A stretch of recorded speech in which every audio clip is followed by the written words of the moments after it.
नाव आहे होली मैदान होलीमाल. होली मैदान आपल्या गावात शिमग्याला पेटवतात, बरोबर आहे.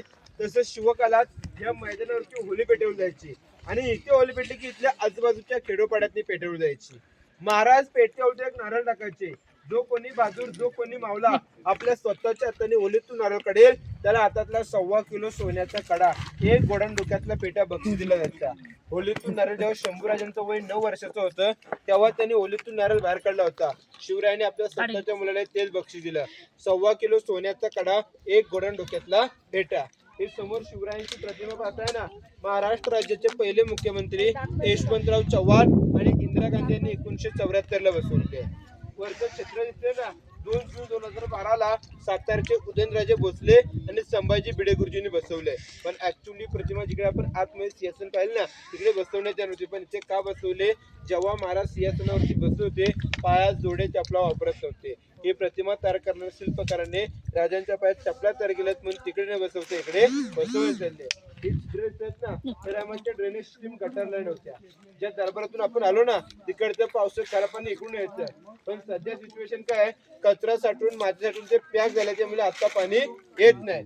साहेब ही समोरची इमारत दिसते ना लांब लचक, त्या काळातली बाजारपेठ आहे.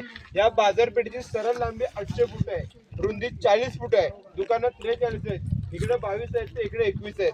एका दुकानाचे 3 भाग पडतात. जसं की आपल्या घरी हॉल, बेडरूम, किचन पडतात ना, तसं इथे एका दुकानाचे 3 भाग पडतात. दुकानदाराने मागं राहायचं, मध्ये साहित्य ठेवतो, पुढे विक्री करायची. जी पुरुष मंडळी होती ती घोड्यावर बसून बाजार करायची. शिवरायांच्या राण्या किंवा राजघरातील स्त्री असतील ना त्या मेहनत बसून बाजार करायच्या. पण त्या पायऱ्या बघा उंच उंच असतात.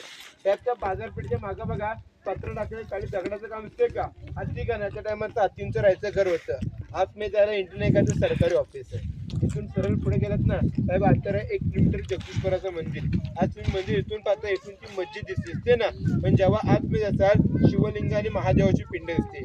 प्रश्न काय पडतो, मंदिर असून आकार मस्जिद का ठेवले? तर त्या टायमाला शिवरायांनी ओळखलं होतं की जर कोणी मुघल या गडावरती आले तर त्याची तोडफोड नको. बाजूला शंकूसारखं पांढरं असलं ना शिवरायांची समाधी आहे. निधन कुठे झालं मी तुम्हाला सांगितलं, अग्निदान तिकडे केलं. तिकडे का केलं तर महाराज जगदीश्वराचे भक्त होते, दररोज न चुकता दर्शनाला जात होते. मग तिकडे अग्निदान केलं आणि त्यांच्या समाधीचा जीर्णोद्धार महात्मा ज्योतिबा फुले यांनी केलाय. जेव्हा तुम्ही मंदिरात असाल ना साहेब तेव्हा पायरले एक नाव आहे, सेवेचे ठाई तत्पर हिरोजी इंदुरकर आर्किटेक्ट होते. 14 वर्षे किल्ला बांधायला लागली. अडचण काय आली, राजाने जो बांधकामाला पैसा दिला तो हिरोजीने अपुरा पडला, कमी पडला. मग ते हिरोजीने काय केलं, स्वतःच्या पत्नीचे दागिने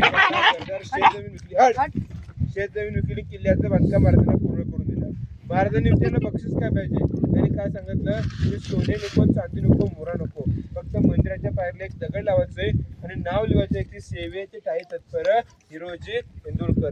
जेणेकरून राजा जगदीशपुराच्या दर्शनाला मंदिरात दररोज येतात पण तुमच्या पायाची धूळ माझ्या मस्तकाला अभिषेक करते. हिरोजींच्या नावासाठी तिथे पाहायला भेटते. इथे साहेब माझी माहिती संपत आहे. मी जाताना तुम्हाला एक क्षण असं सांगतो की जर जिजामाता जन्माला आल्या नसत्या, जर जिजामाता जन्माला आल्या नसत्या तर दिसलं नसते अंगणामध्ये तुळस आणि छत्रपती शिवरायांना जन्माला घातले नसते तर दिसले नसते मंदिरावरचे उंच उंच कलश, तर दिसले नसते मंदिरावरचे उंच उंच कलश. घासले विना धार नाही, घासले विना धार नाही तलवारच्या पातीला, शिवचरित्र विना अर्थ नाही या महाराष्ट्राच्या काल्या मातीला, या महाराष्ट्राच्या काल्या मातीला. जय हिंद, जय शिवराय.